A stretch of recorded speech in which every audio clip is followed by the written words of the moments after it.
Ceci est un livre audio autogénéré par Google. Remerciements. Nous tenons à remercier tout spécialement Jean-Émile Cerisier pour son aide et ses conseils. Monsieur Robert Eulereur pour son soutien et sa participation. Monsieur Nicolas Julot, auteur des illustrations de cet ouvrage. Tous nos amis qui nous ont vivement encouragés dans notre entreprise. Préface. Vous allez découvrir le passionnant ouvrage de Madeleine Sebald et Ivan Cerisier, anciennes scientifiques à l'Institut Pasteur. Habituées à la patience exigée par la recherche, elles savent que la connaissance est le résultat de longues années de travail. Elles ont appliqué leurs méthodes de réflexion et de recherche à la rédaction de ce livre. Le pied, quelle merveille d'intelligence! Pensez que quel que soit le terrain sur lequel nous marchons, le pied va ressentir et décrypter la moindre information reçue par celui-ci. Le pied est donc un complément de nos yeux, notre principal informateur pour percevoir les spécificités du sol. Il transmet ces informations décelées au cerveau puis à toutes les parties du corps, lequel s'adaptera pour rééquilibrer notre corps et nous faire marcher. Le pied, c'est 28 os, 27 articulations, 100 ligaments, 23 muscles et un système nerveux et vasculaire adapté, le tout protégé par une enveloppe qui l'entoure, la peau que la vie de tous les jours va par le biais de son carcan, la chaussure malmenée et traumatisée. Chaussure le plus souvent choisie pour plaire à l'œil, et non pour le confort et le bien-être de notre pied. Le moindre petit mal que nous lui faisons subir va rendre notre vie quotidienne insupportable. De ce trésor anatomique que nous abîmons, pour le soulager, j'en ai fait mon métier. Tous les jours, je suis heureux d'entendre de la bouche de mes patients et surtout de mes patientes. Je repars de chez vous sur un nuage, je vole, je revis. Passionné de podologie, j'ai voulu, en parallèle à l'exercice de mon métier, communiquer cette passion aux autres et notamment aux plus jeunes. Je suis devenu enseignant en pédicurie-podologie, et au cours de ma carrière, je suis fier d'avoir formé plus de 4000 étudiants en France. Nos deux auteurs vont vous faire définitivement oublier l'expression populaire, bête comme ses pieds. Leur travail méticuleux est impressionnant de précision. Cet ouvrage, auquel se rajoute tout naturellement boiterie, chaussures, nous fait voyager à travers le temps de la mythologie jusqu'à nos jours. On découvre alors le pied comme symbole dans de nombreuses religions, le pied comme objet dans diverses coutumes, les contes qui ont bien souvent guidé notre enfance. Rien n'est oublié. Vous allez trouver une mine de renseignements, des anecdotes plus ou moins cocasses et surprenantes. Vous allez rencontrer des personnages illustres qui ont marqué l'histoire de l'humanité. L'imposante et somptueuse bibliographie de cet ouvrage témoigne du travail fourni de ses auteurs. Elle force mon respect et mon admiration. Mesdames Madeleine Sebald et Ivan Cerisier, je suis fier et honoré de recommander votre ouvrage Pieds, chaussures, boiterie à tous. Le pied ne parle pas. On parle de lui. Le pied souffrant parle. Il faut parler de lui. Robert Hoellerer. Ancien enseignant en podologie. Tout est dit, et l'on vient trop tard depuis plus de 7000 ans qu'il y a des hommes et qui pensent. Sur ce qui concerne les mœurs, le plus beau et le meilleur est enlevé, l'on ne fait que glaner après les anciens et les habiles d'entre les modernes. La Bruyère, les caractères. Introduction. La bipédie est apparue au cours de l'évolution du vivant. Mais si le cerveau semble en avoir été le bénéficiaire, pour le meilleur et pour le pire, le pied de l'homme en a été la victime assurément. Les ancêtres des préhumains marchaient à quatre pattes, grimpaient aux arbres où ils trouvaient refuge et protection des grands fauves. C'était très important, vital avant la domestication du feu. Mais cela n'avait pas que des avantages de naître, de jouer, de dormir et plus, au milieu des branches d'arbres. Et ces créatures furent tentées de s'aventurer dans la savane pour de multiples raisons. Fuir les feux de forêt, varier leur nourriture.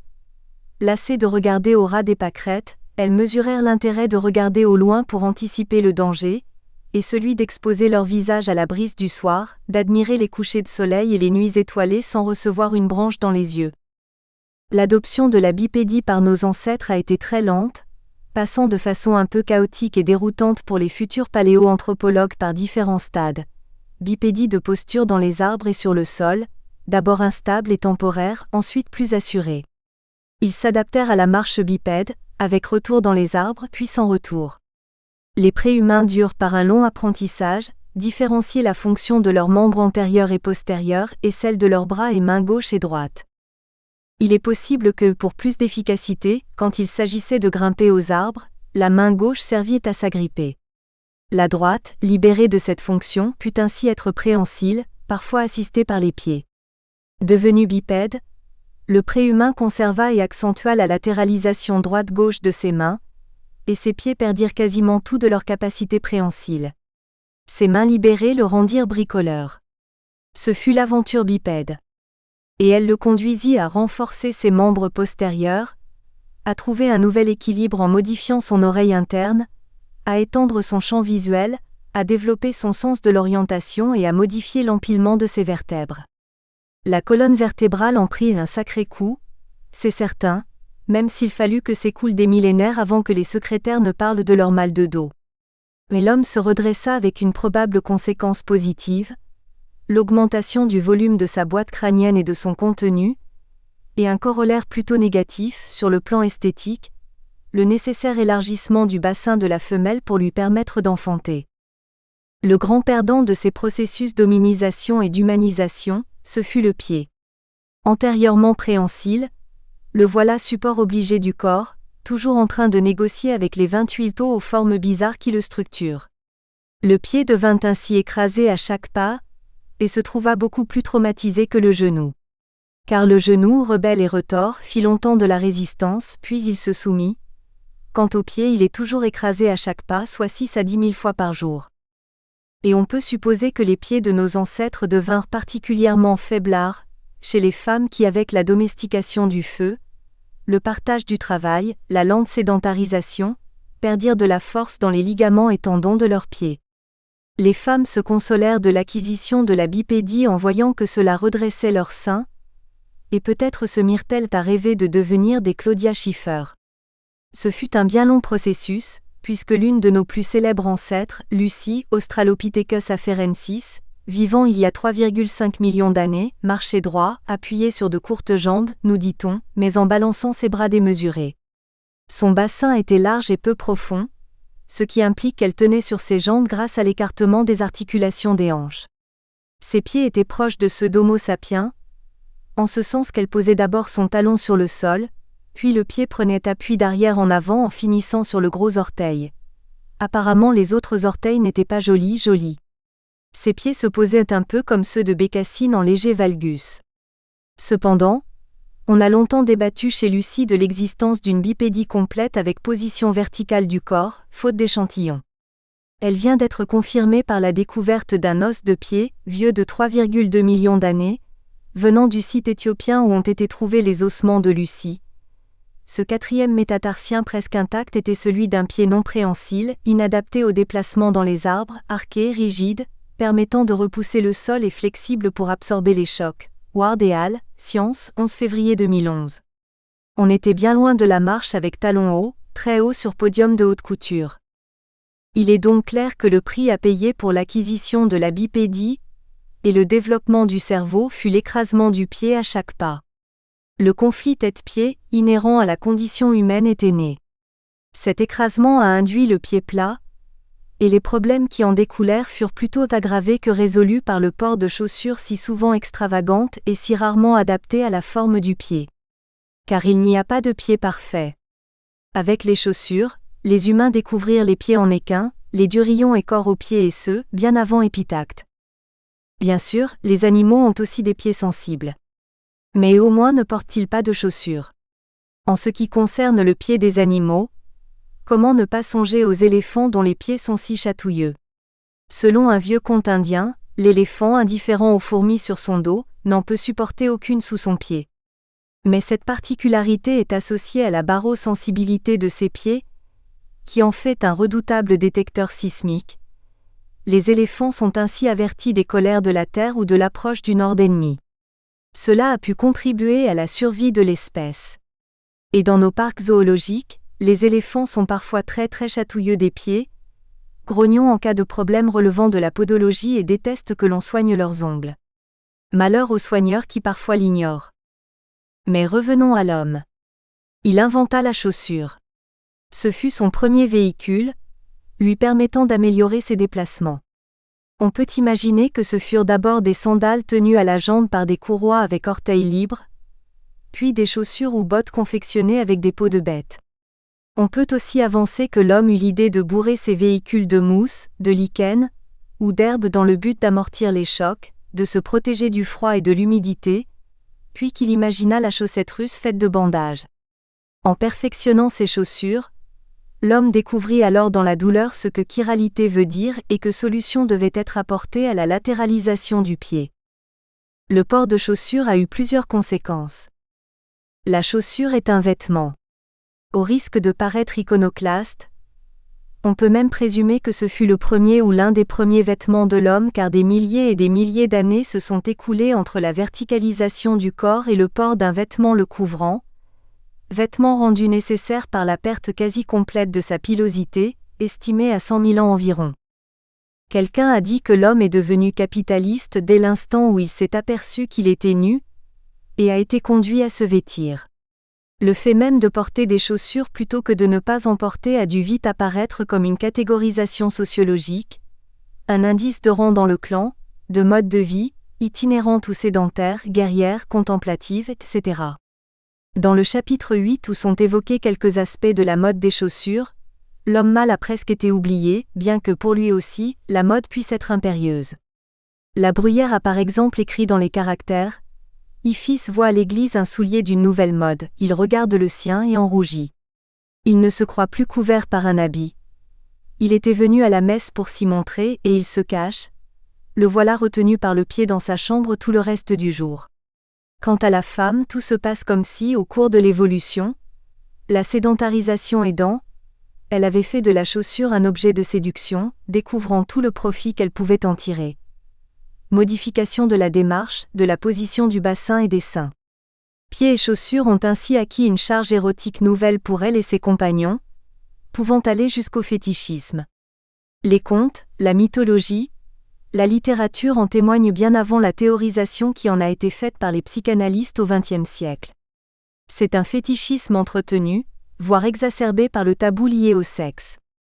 Tabou du pied nu dans le monde oriental et aussi dans l'Église chrétienne de Rome, si bien que la représentation du pied nu a été exclue de la statuaire vaticane, à une exception près a-t-on dit.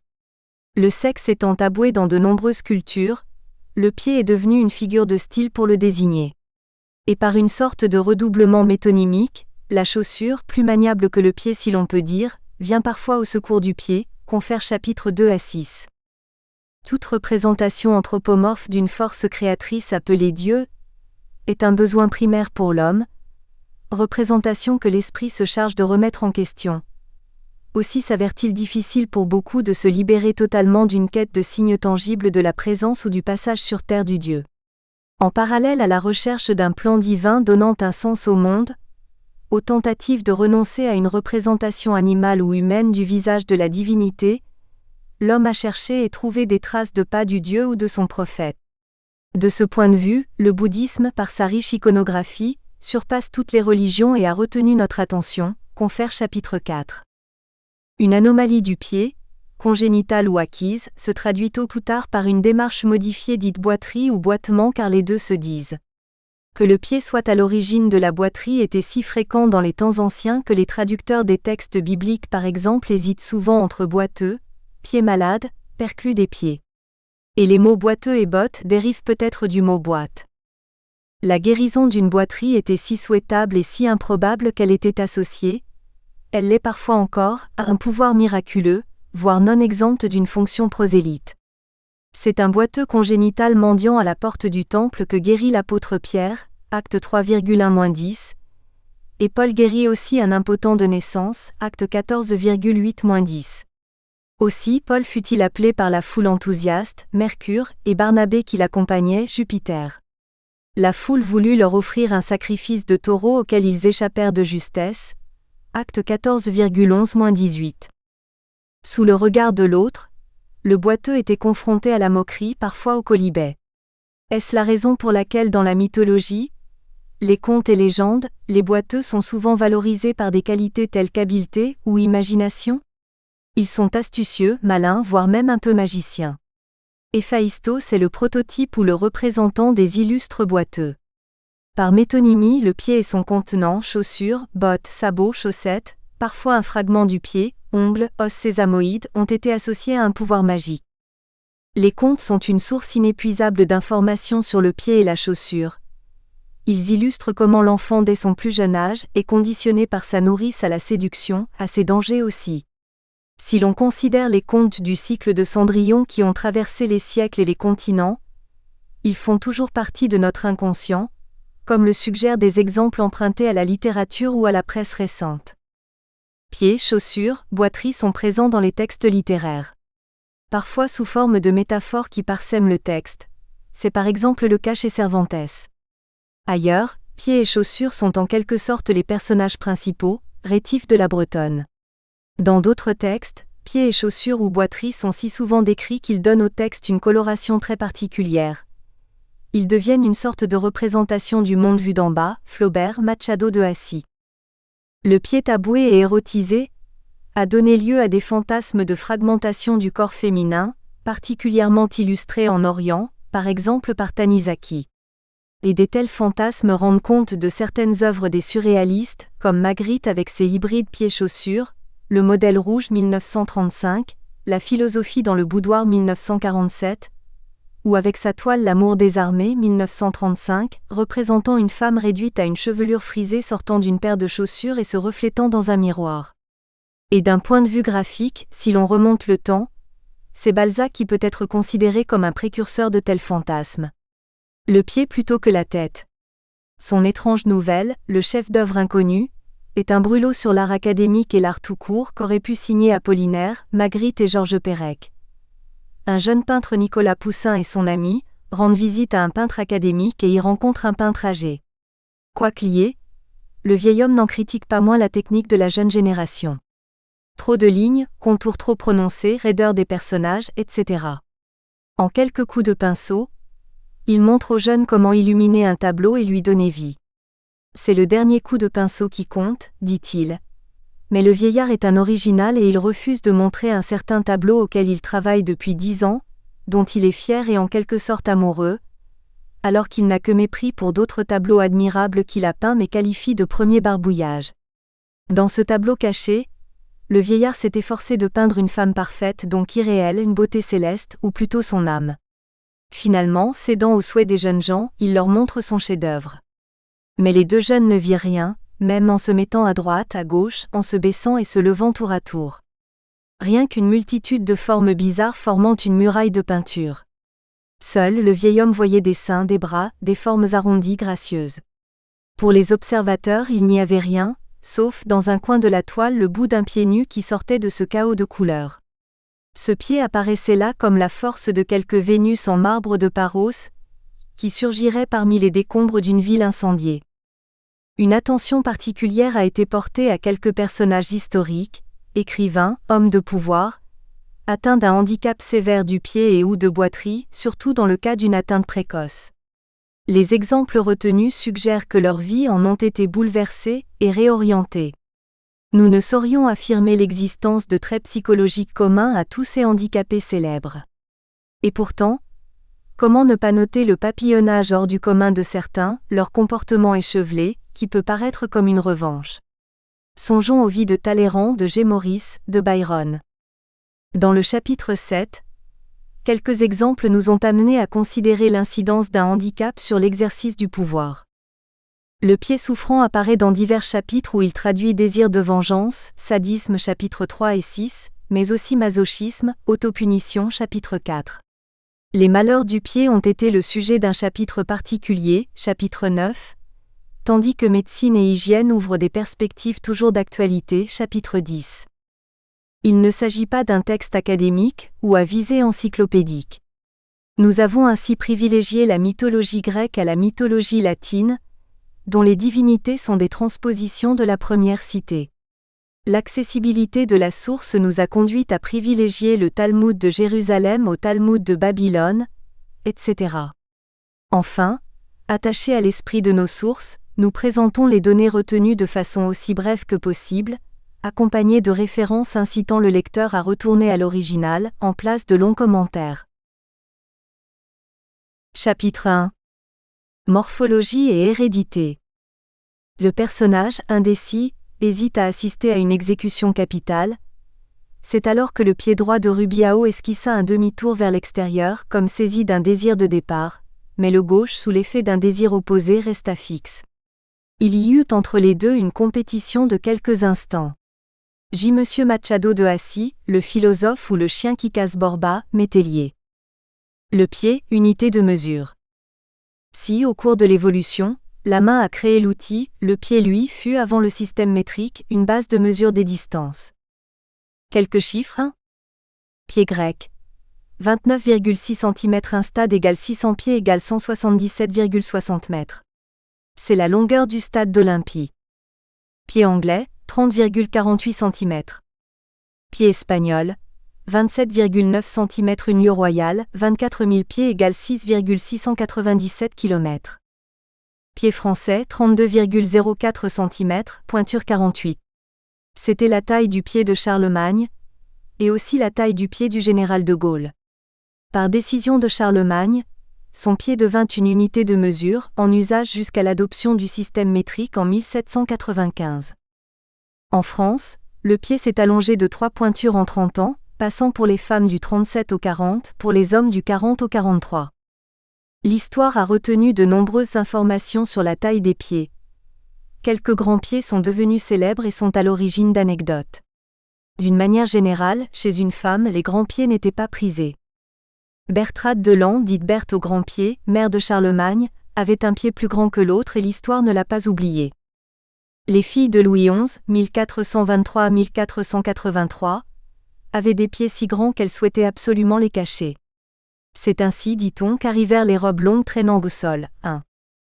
Si la taille des pieds du général de Gaulle, en accord avec le personnage, n'a pas donné lieu à critique, les grands pieds d'Albert Lebrun, président de la Troisième République, 1932 à 1940, furent moqués par des chansonniers parce qu'ils ne cadraient pas avec son manque de caractère et de prestige. 2. Nous allons chanter à la ronde. Si vous voulez. Qu'il a les plus grands pieds du monde. Dans ses souliers.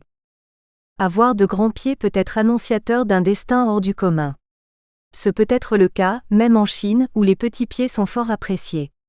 Car voici un contre-exemple, celui d'une fille aux grands pieds entrée dans l'histoire par sa descendance. Une certaine jeune fille, jolie, instruite, appartenant à une famille riche avait quelques difficultés à se marier en raison de ses grands pieds. Elle épousa En Soong, un pasteur méthodiste peu regardant sur cette particularité anatomique. Il résulta de cette union 6 enfants dont 3 filles qui ne passèrent pas inaperçues. Eling, 1890 à 1976, liée à Sun Yat-sen, elle épousa le 75e descendant de Confucius. Xingling, 1893 à 1981, qui épousa Sun Yat-sen, puis veuve de ce dernier fut courtisée par Chiang Kai-shek. Mei-ling, 1897 à 1975, qui épousa Chiang Kai-shek. De culture occidentale, elles furent toutes brillantes, intrigantes, politisées à l'extrême. La taille de leurs pieds nous est inconnue, mais celle de ceux de leur mère détermina leur venue au monde. Le caractère grand pied a-t-il été dans ce cas héréditaire, comme pour Berthe et son fils Charlemagne ? Avoir des petits pieds était fort recherché et apprécié chez les femmes dans de nombreuses cultures. Dans l'Empire byzantin, toute jeune fille pouvait être choisie pour devenir impératrice, épouse de sultan. Les prétendantes étaient jugées sur leur charme, leur beauté, leur esprit et la petitesse de leurs pieds.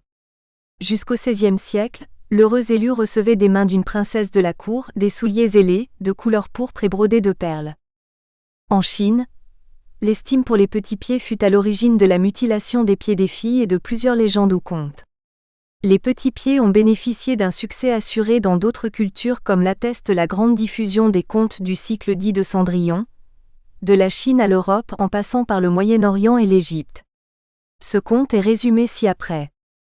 Au Moyen Âge, les dimensions des cathédrales gothiques furent établies en se référant à la Jérusalem céleste haute de 144 coudées, Apoc. 21,17. Les dimensions des cathédrales varièrent selon que les architectes se référaient aux pieds romains, Noyon, Amiens, ou aux pieds de Roi, Beauvais, Chartres. Le pied, unité de mesure, est utilisé dans d'autres domaines. On peut citer par exemple la facture de tuyaux d'orgue. Malformation du pied. Il n'y a pas de pied parfait. Des pieds mal formés ont parfois eu une incidence en politique et une influence sur la mode. L'origine de la mutilation des pieds de femmes en Chine serait, selon certains, la conséquence d'une malformation du pied d'une impératrice. Ces données seront développées ci-après. Plus près de nous, Henri II, dit Henri Plantagenet, 1133-1189, soucieux de cacher une difformité causée par une excroissance du pied, adopta des chaussures recourbées de façon extravagante et il fut imité aussitôt par ses courtisans. Parce que Charles VIII, roi de France de 1493 à 1498, avait 6 orteils à chaque pied, il portait des chaussures à bout très larges dites en pattes d'ours dont la largeur pouvait atteindre 33 cm. Elles furent mises à la mode. Dans la Bible, David est victorieux dans une guerre d'Israël contre les Philistins. Dans le groupe ennemi, un homme de haute taille qui avait 6 doigts aux mains et 6 aux pieds, 24 en tout, de Sam 21-20 est mentionné. Pied et hérédité. Pied grec, le second orteil est plus long que le gros orteil. Pied égyptien, le gros orteil dépasse le second orteil. Pied carré, les 3 premiers orteils ont la même longueur. Le pied mieux que le DNA, ce n'est pas la bouche mais le pied qui trace le sentier de la parenté, proverbe Bambara. Zoé Valdés dans son roman Le pied de mon père, 3, décrit un milieu cubain sordide et violent dans lequel l'héroïne Alma ignore qui est son géniteur et aimerait le connaître. Elle a seulement appris par sa mère qu'elle a des pieds semblables à ceux de son père, tous les orteils ayant la même longueur, un pied dodu, dit-elle. Elle n'a de cesse d'examiner les pieds des hommes, en particulier si leur âge est tel qu'ils puissent avoir été son géniteur, mais aussi s'ils sont de son âge à elle, car pense-t-elle du premier genet qui la courtise, il peut être mon frère. Donc tous, avant d'aller plus avant, doivent se déchausser et montrer leurs pieds. Quand un voisin voyeur est assassiné par d'autres voisins, ceux-ci lui réservent les pieds pour qu'elle les examine. L'acte amoureux passe parfois pour elle par le pied, etc. Quand Alma retrouvera enfin son père, c'est après l'avoir fait se déchausser qu'elle ne doutera plus de sa filiation. Après une brève liaison, Alma mettra au monde des jumeaux dont un seul est viable. Le géniteur de ces derniers avait des pieds ne ressemblant pas à ceux de son père à elle. En revanche, les pieds de l'enfant survivant, seuls examinés, ressemblaient étrangement aux pieds du père de l'enfant. Alma pouvait être rassurée. Pied droit, pied gauche. Latéralisation de la marche et des chaussures. Chaque pied est, comme dans le cas des mains, l'image en miroir de l'autre. En conséquence de l'organisation fonctionnelle des lobes cérébraux, chacun a un pied, une jambe et même un œil dominant sur l'autre, bien que cette différenciation soit moindre que pour les mains. Très tôt, les humains ont latéralisé leurs chaussures ou leurs sandales, faisant des chaussures différentes pour le pied droit et le pied gauche. Cela est déjà attesté en Égypte pharaonique, en Grèce, à Rome puis plus tard au Moyen Âge, XIe siècle. Mais on en note l'interruption en France, de la Renaissance à la fin du XVIIIe siècle. Favorisée par de nouvelles techniques, la latéralisation des chaussures ne se généralisera en France qu'à partir de 18501. Dans les pays où l'on porte souvent des babouches, la notion de chaussure droite et gauche est encore aléatoire, exemple, Turquie, Iran. Il nous a été dit qu'il en était de même, il y a peu de temps, dans certaines familles pauvres européennes, où les enfants portaient des sabots de bois non latéralisés et étaient priés de les intervertir chaque jour pour les user régulièrement. Dans la Chine ancienne, selon Granet 4, macrocosme et microcosme qui s'emboîtent en lui sont l'objet d'un savoir global et l'équilibre, l'harmonie du monde ne sont possibles que si opposition et complémentarité restent liées. C'est ainsi qu'a été développé le concept du yang et du yin. Son yang, le haut, le ciel, la gauche, etc. Son yin, le bas, la terre, la droite, etc. Il est donc normal qu'à côté de l'opposition yang-yin, il y ait des mythes et coutumes relatifs à la gauche et à la droite. La latéralisation droite-gauche concerne tout d'abord la main. Mais celle du pied est aussi importante, car elle est liée dans la pensée chinoise à l'orientation et à la position de l'homme sur la terre et dans l'espace.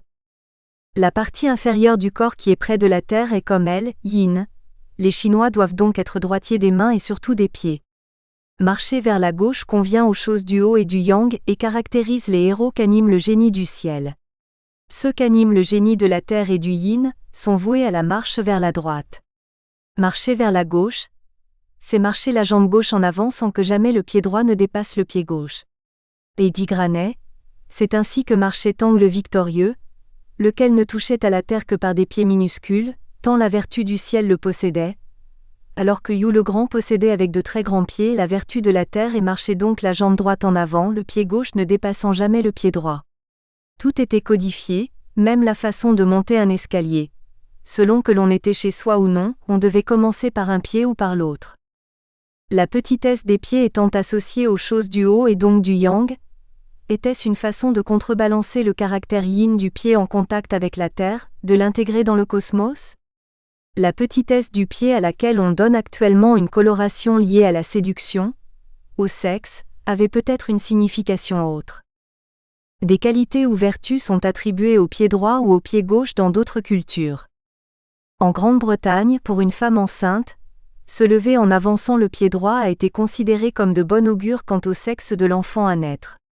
C'est une vieille idée populaire puisque Thomas Brown, 1605 à 1687, essayait déjà de l'invalider en ces termes. Qu'une femme ayant conçu un enfant mâle avance d'abord sa jambe droite n'a jamais été vérifiée, malgré des observations attentives. Des croyances analogues ont laissé des traces dans notre vocabulaire occidental. Par exemple, se lever du pied gauche pour exprimer la mauvaise humeur d'une personne. Une remarque de ce type figure déjà dans Don Quichotte de Cervantes. Une autre mention de ce type de croyance est illustrée par Ayatollah Khomeini dans ses principes politiques, philosophiques, sociaux et religieux, 5. Dans cet ouvrage, il décrit le bon usage de chacun des deux pieds pour un chiite lorsqu'il doit satisfaire un besoin physiologique. Pour bien le dire, on ne peut se limiter aux pieds et on doit étendre la description cinétique de cet acte à la partie inférieure du corps. Principe 3. Au moment de déféquer ou d'uriner, il faut s'accroupir de façon à ne pas faire face ou à ne pas tourner le dos à la Mecque. Principe 4. Il ne suffit pas de dévier son sexe tout en faisant face ou en tournant le dos à la Mecque. Il ne faut pas avoir le sexe exposé face à la Mecque ou en direction opposée à la Mecque. Principe 9. Il est préférable pour uriner ou déféquer de s'accroupir dans un endroit isolé. Il est également préférable d'entrer dans ce lieu du pied gauche et d'en sortir du pied droit. Il est recommandé durant l'évacuation de se couvrir la tête et de faire supporter le poids du corps par le pied gauche. Principe 10. Pendant l'évacuation, on ne doit pas s'accroupir en face du soleil ou de la lune, sauf si on couvre son sexe, etc. Le rituel prôné par Khomeini rend compte du fait que, quittant l'Irak et se réfugiant en France en octobre 1978 pendant 4 mois, il ne put vivre que quelques jours dans l'appartement de Bagneux que ses amis lui avaient trouvé. Les sanitaires ne lui convenaient pas.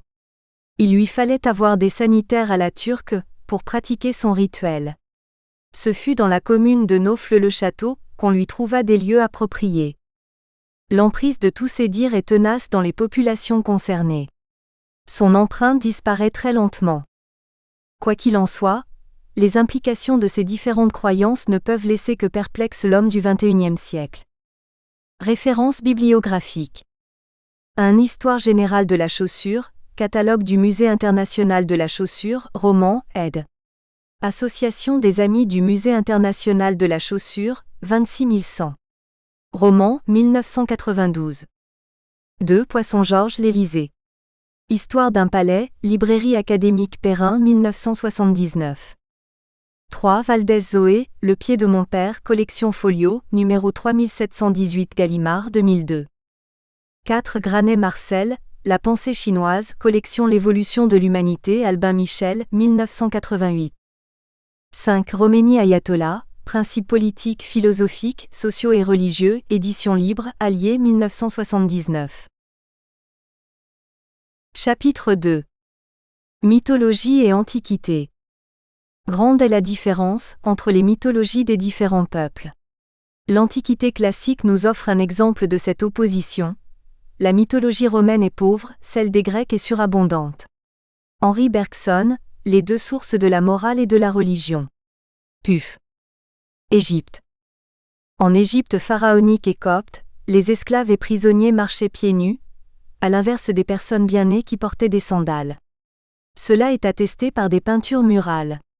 Un serviteur porte-sandales marchant derrière son souverain et portant les sandales royales posées sur son avant-bras, a été représenté sur la palette à phare du roi Narmer, vers 3100 AV. JC. Et les sandales faisaient partie du bagage funéraire des momies. Elles étaient déposées dans des coffres ou représentées sur les registres décoratifs ornant l'intérieur des sarcophages en bois peint. Des textes de l'époque des pyramides attestent qu'un vœu du défunt était de marcher avec des sandales blanches sur les beaux chemins de l'au-delà où circulaient les bienheureux. 1. Les contes du cycle de Cendrillon ont peut-être leur origine en Égypte, voir chapitre 3. Quand le pharaon pénétrait dans le temple, ou quand ses sujets célébraient un culte dans une chapelle funéraire, le rite voulait qu'on laissât ses sandales à la porte du sanctuaire, coutume adoptée du monde oriental, lieu de culte, palais au monde extrême-oriental, habitat. Les cordonniers égyptiens fabriquaient déjà des sandales latéralisées pour les pieds droits et gauches.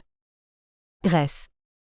Les Grecs attachaient une grande importance aux pieds de leurs dieux et déesses. Si Hésiode nous parle de belles joues d'égrès, 2, T270, des bras de rose des déesses Eunice, 2, T246 et Hipponoé, 2, T251, ou de leurs bras blancs, 2, T310, il fait surtout référence à leurs pieds, chevilles et ornements de pieds. Citons aussi les jolies chevilles de Médée, 2, T961, celles de Victoire, 2, T383, d'Alcmène, 2, B17, les pieds d'Iris, 2, T780, les pieds du dieu puissant de Typhée, 2, T820, les pieds d'argent de Thétis ou les pieds légers d'Achille. Les chaussures sont souvent décrites avec précision. Les sandales ailées de Persée, les brodequins d'or d'Héra, 2, T13, T454, etc. On pourrait citer autant d'exemples dans les textes d'Homère. Mais toutes ces divinités n'ont pas que des pieds ravissants ou des sandales ailées.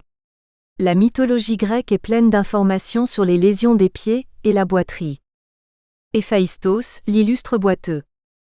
Héphaïstos est dans la mythologie grecque à la fois le plus industrieux des petits-fils du ciel et le plus entaché de ridicule, l'enfant pauvre de la famille olympienne, renié par sa mère, trompé par sa femme, incertain quant à l'identité de son géniteur. Il est nommé, tantôt illustre boiteux ou la gloire des boiteux, tantôt le divin forgeron ou le glorieux artiste. Son nom est attaché à celui de la découverte du feu, des métaux, y inclut les métaux précieux. Il a participé avec l'aide des dieux à la création de la première femme, Pandore. Plusieurs versions rendent compte de la naissance d'Héphaïstos et de ce qui s'ensuivit. Il serait une sorte de clone d'Héra qui le conçut seul sans union d'amour, par colère et défi lancé à son frère et époux, Zeus, 2 T927.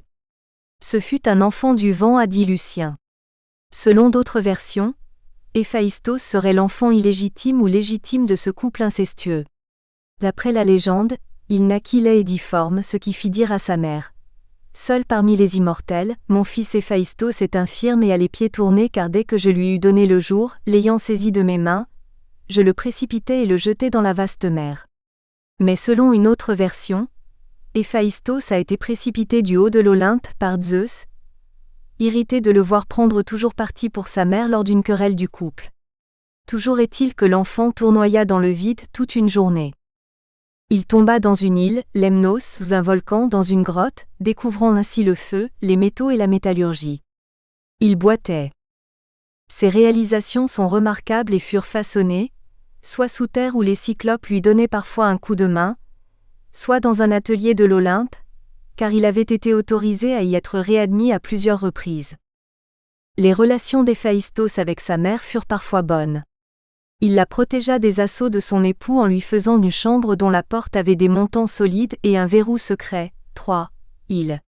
14, 170 à 173, mais d'autres fois elles furent conflictuelles car il avait de la rancune en raison du traitement qu'elle lui a infligé. Il fit pour sa mère un magnifique siège en or, sur lequel elle s'assit mais duquel elle fut incapable de se dégager, étant prise dans un filet invisible.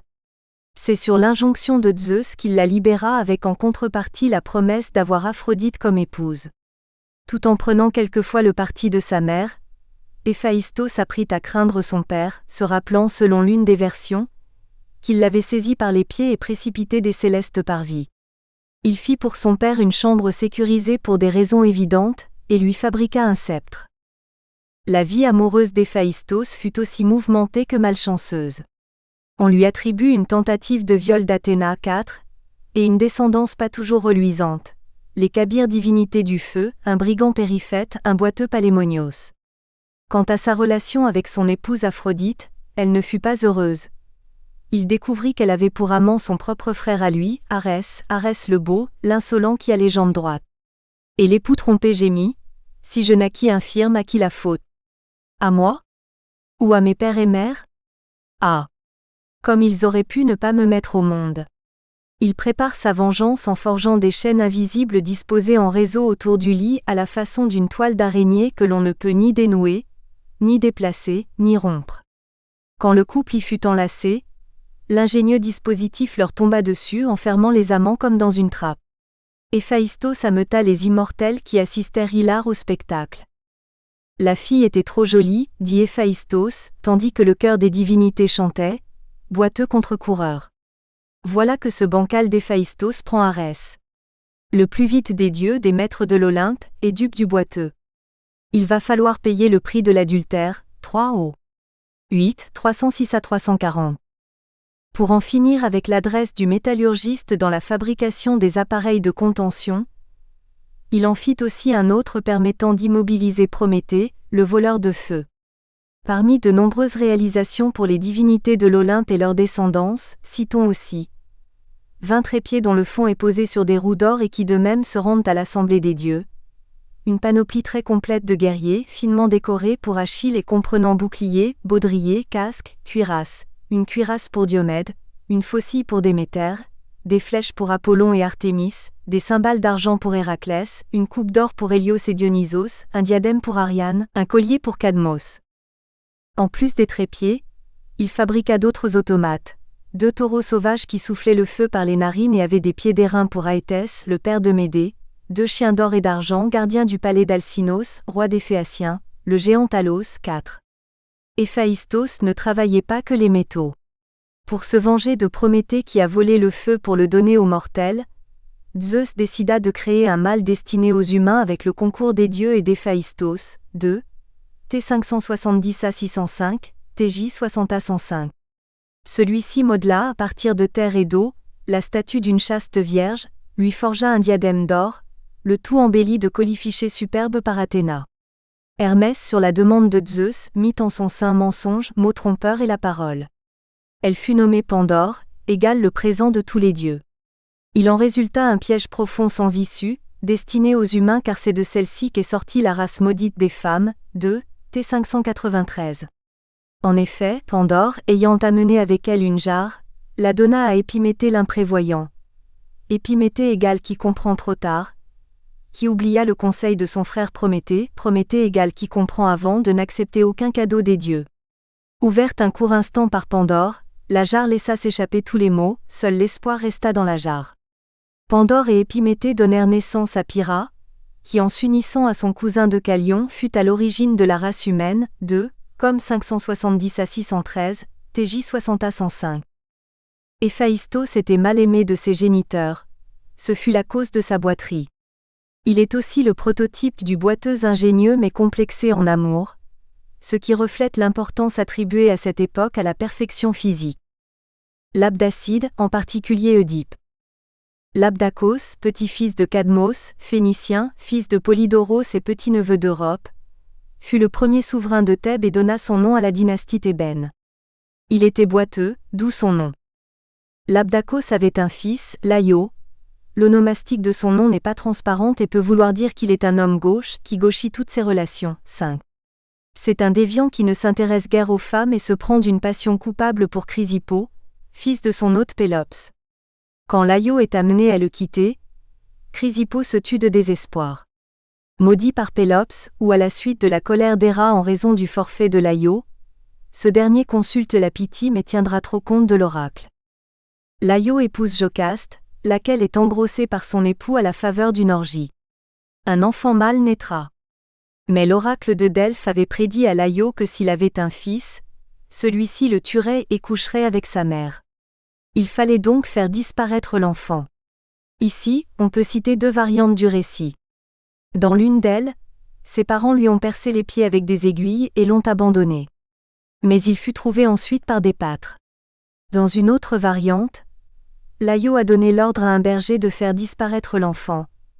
le nouveau-né a été emporté par le berger qui passa une courroie dans le talon de l'enfant après y avoir fait un trou, ce qui lui permit de le porter sur son dos comme du petit gibier.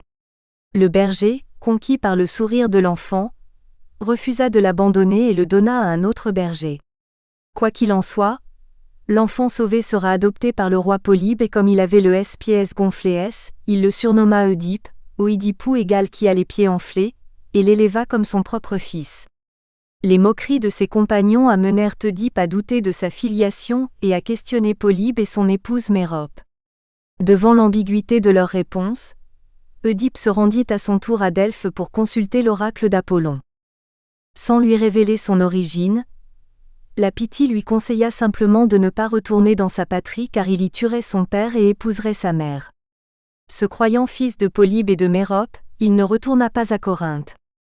Selon la version la plus courante, sur la route de Thèbes, à la croisée de deux routes, par suite d'un refus de priorité, une bagarre éclata entre les conducteurs de deux chars, Œdipe et Laïo, qui ne se reconnurent pas.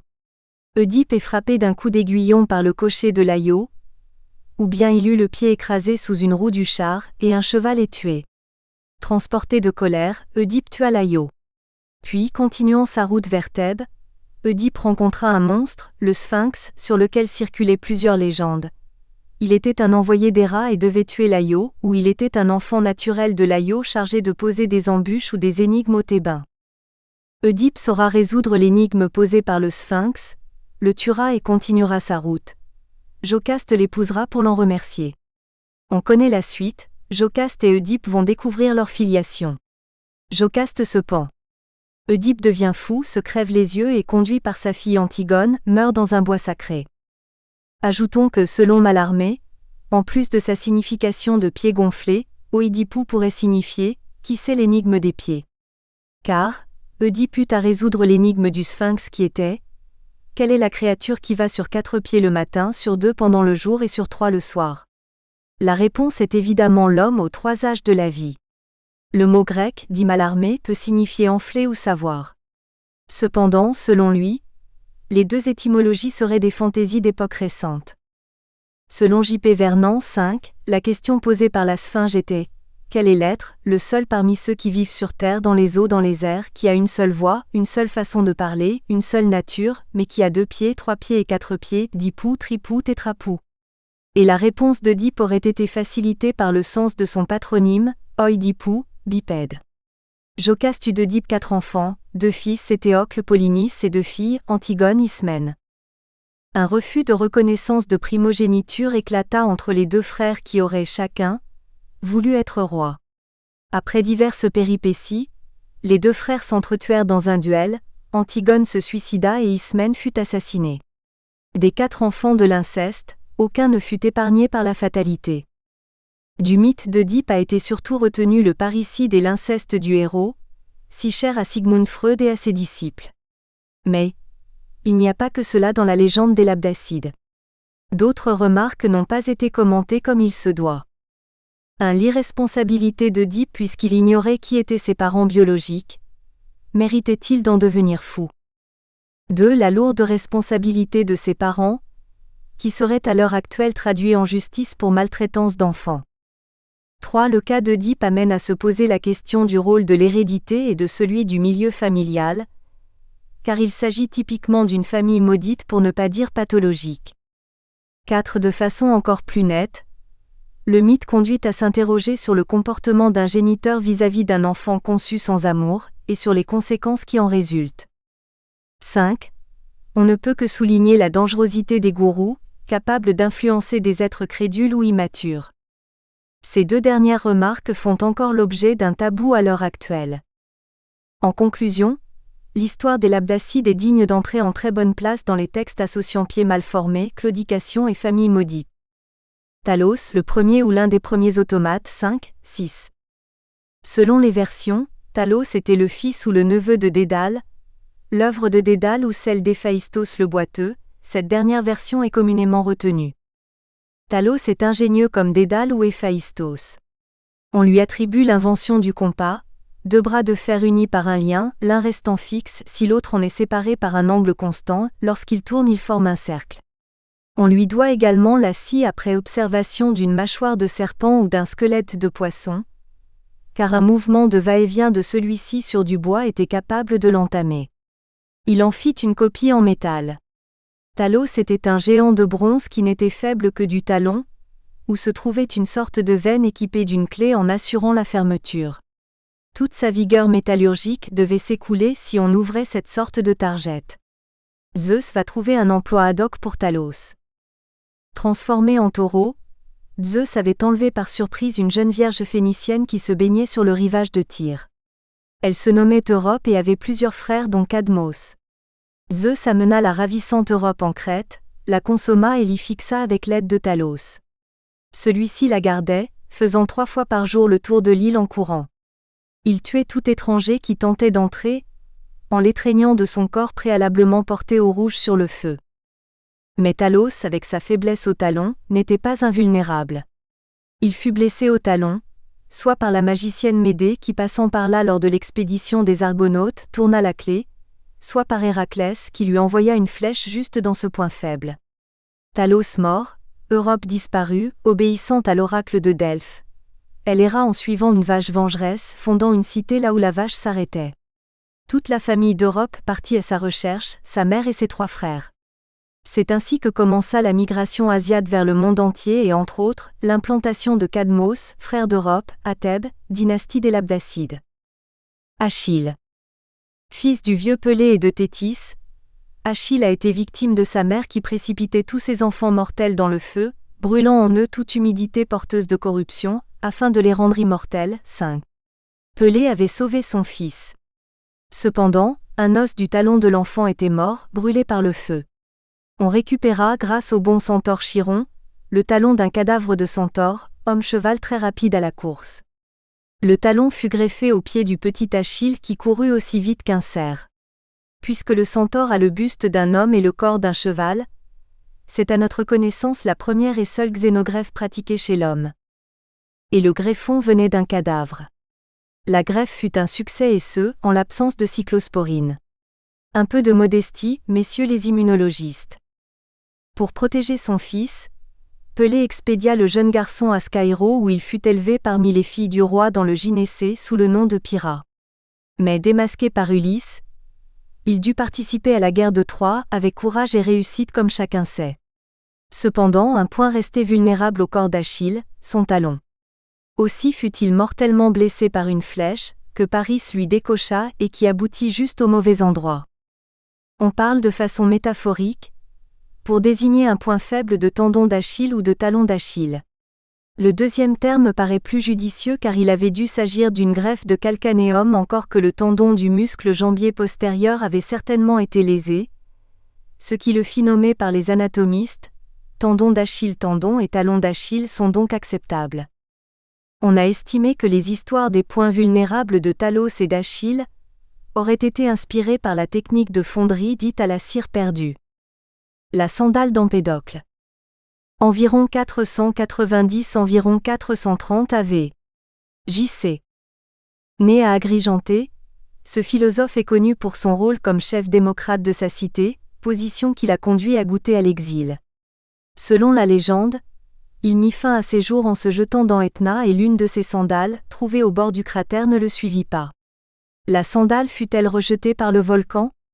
Fut-elle laissée là volontairement? Ce fut interprété comme l'indice d'un saut sans retour. Les sandales de Persée.